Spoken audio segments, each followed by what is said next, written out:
He was mopping the floor at the back of a Harvard lecture hall when the professor pointed at him and laughed in front of 300 students. "Maybe the janitor should try it," he sneered, mocking a problem no one in the room could solve. What that professor didn't know was the man holding that mop had a secret buried for 15 years, one that was about to walk to that chalkboard and rewrite everything. Before we go further, hit subscribe. Part 4 has a reveal that will give you chills. The lecture hall at Whitmore University buzzed with restless energy. Professor Richard Ellery stood at the chalkboard, arms crossed, staring at an equation that had stumped his advanced theoretical mathematics class for the entire semester. 300 of the brightest students in the country, and not one of them could crack it. In the back corner, a man in a grey janitor's uniform pushed his mop quietly along the floor. Marcus Dane, 51 years old, invisible to most of the room, exactly how he liked it. "Someone, anyone," Ellery said, exasperated. "Give me something, anything." Silence. Ellery's eyes swept the room, landing, almost as a joke, on Marcus in the corner. "Maybe the janitor should try it," he said, smirking. A ripple of laughter spread through the students. Marcus didn't flinch. He'd heard worse. Much worse. But something in him, something dormant for 15 years, stirred awake. He set his mop against the wall. "May I?" he asked quietly. The laughter stopped. Ellery blinked, caught off guard. "Excuse me." "The chalk," Marcus said. "May I try?" A few students snickered. Ellery, amused, gestured toward the board with mock generosity. "By all means." Marcus walked forward, every step steady, deliberate. He picked up the chalk like it was an old friend he hadn't seen in years. He stared at the equation for a long moment. Then he began to write. The room went dead silent, because within seconds, everyone realized something was very, very wrong with what they thought they knew about the man with the mop. Marcus's hand moved across the chalkboard with a fluency that stunned the room. Numbers, symbols, elegant, precise notation, the kind normally reserved for tenured professors, not maintenance staff. Professor Ellery's smirk faded, replaced by confusion, then something closer to alarm. "Wait," Ellery said, stepping forward. "Where did you learn this notation?" Marcus didn't look up. "Same place you did, probably." A student in the front row whispered to her friend, Is he actually solving it?" He was. Line by line, the equation that had defeated 300 of the country's top students began to unravel under Marcus's steady hand.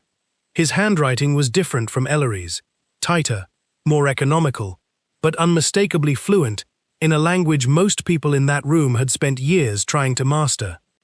Ellery's arms slowly uncrossed. This is the Rayhold approach. Nobody teaches this anymore. It was considered obsolete after... He stopped mid-sentence, staring at Marcus with new eyes. After the Ashford scandal, Ellery finished slowly. The professor who disappeared from academia, the one who... Marcus's chalk paused mid-stroke. For the first time since he'd picked it up, his hand trembled. "That's enough," Marcus said quietly, setting the chalk down. The equation was finished. Complete. Correct. But he hadn't finished writing something else, a small notation in the corner of the board, one that most students wouldn't recognize. Except Ellery did. His face went pale. "You're not just a mathematician," Ellery whispered. "You're..." The lecture hall doors burst open before he could finish the sentence. A woman in a sharp navy blazer strode in, eyes scanning the room until they landed on Marcus. "Dr. Dane," she said, voice echoing through the stunned silence. "We've been looking for you for 15 years." The room erupted into whispers. "Dr. Dane." Marcus stood frozen at the chalkboard, chalk dust still on his fingertips, staring at the woman who had just shattered 15 years of carefully built anonymity. "Dean Whitfield," he said quietly. "You shouldn't be here." "I should have come years ago," she replied, walking down the aisle, ignoring the stunned students on either side of her. "Do you have any idea what happened after you disappeared?" Professor Ellery looked between them, utterly lost. "Someone want to explain what's going on?" Dean Whitfield turned to the room.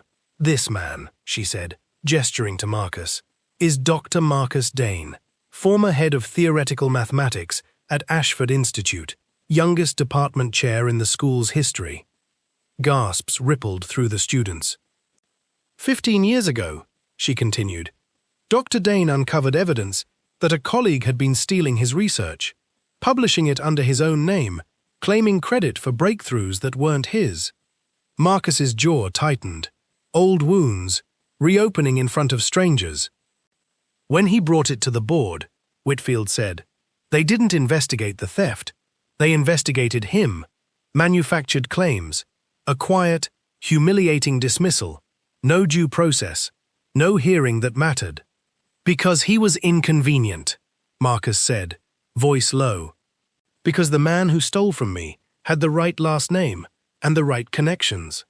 The room was silent, absorbing the weight of what they were hearing. I lost everything, Marcus continued. My position, my reputation, every door in academia closed at once, quietly, systematically. Nobody would even return my calls. Ellery stared at him, the pieces finally clicking into place. So you just vanished.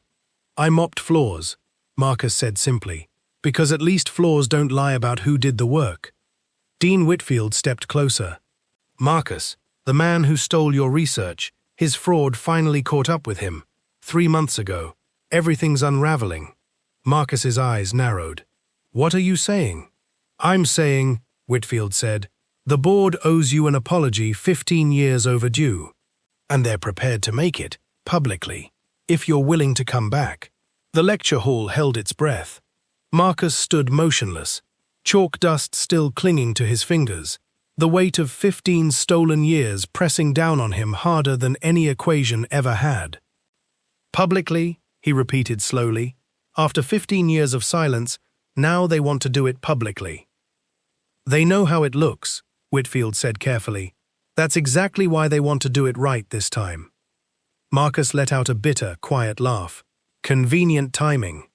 Now that the man who stole from me is finally exposed, suddenly I'm worth acknowledging again. You are always worth acknowledging, Whitfield said firmly.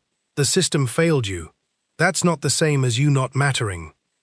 Professor Ellery, still visibly shaken, stepped forward.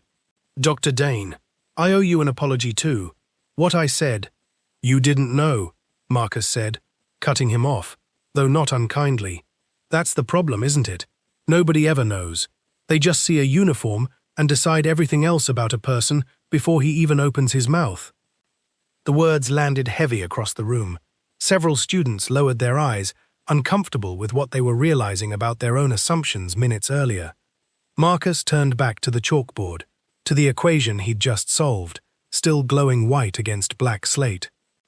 This problem, he said quietly, nobody in this room could solve it, not because they weren't smart enough, but because solving it required someone who'd spent 15 years with nothing left to prove, except to himself. He set the chalk down gently. I didn't come back today to reclaim anything, he said. I came back because a young woman in the front row asked me yesterday, while I was cleaning this exact room, why I looked so tired, and I realized I was tired of hiding. Dean Whitfield's eyes softened. So what's your answer, Marcus? He looked around the room, at the students, at Ellery, at the equation still gleaming on the board. Give me 24 hours, he said, and an honest hearing this time, not a formality. Whitfield nodded. You'll have both. But as Marcus turned to leave, something in his expression shifted, because he wasn't finished yet. There was one more name he needed to hear spoken out loud, in front of everyone.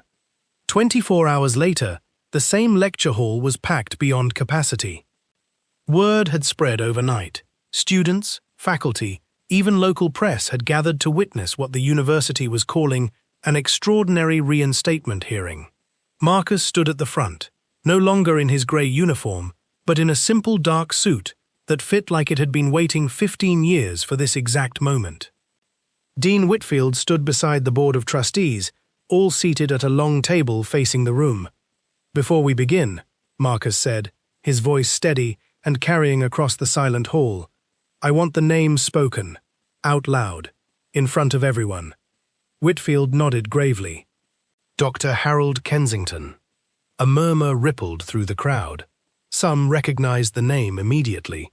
A celebrated professor, retired with honors just 2 years ago.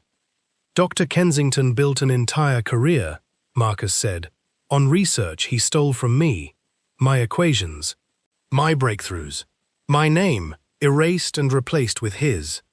He turned to face the trustees directly. I don't want revenge, he said. I want the record corrected. I want every paper, every citation, every award attributed to the person who actually did the work. The head of the board, an older woman with silver hair, rose slowly. Dr. Dane, on behalf of this institution, we offer our deepest, most sincere apology. 15 years too late, but sincere nonetheless. She gestured to a folder on the table. Effective today, you're reinstated as head of theoretical mathematics. Every stolen credit will be formally corrected in academic record, and Dr. Kensington's honors have already been rescinded. The room erupted into applause, students rising to their feet, Professor Ellery among the first, clapping with genuine respect this time, not mockery. Marcus looked out at the crowd, his eyes finding the young woman in the front row, the one whose simple question had cracked open 15 years of silence. Thank you, he said quietly, for seeing me before you knew who I was. He picked up a piece of chalk one final time, not to solve an equation this time, but to write 4 words at the top of the board, words that would remain there long after he left the room. Never judge the janitor. The lecture hall rose in a standing ovation, and somewhere in the back, propped quietly against the wall where he'd left it, sat the mop that had carried him through 15 years, a reminder that dignity was never about the job someone did, but the character they carried while doing it.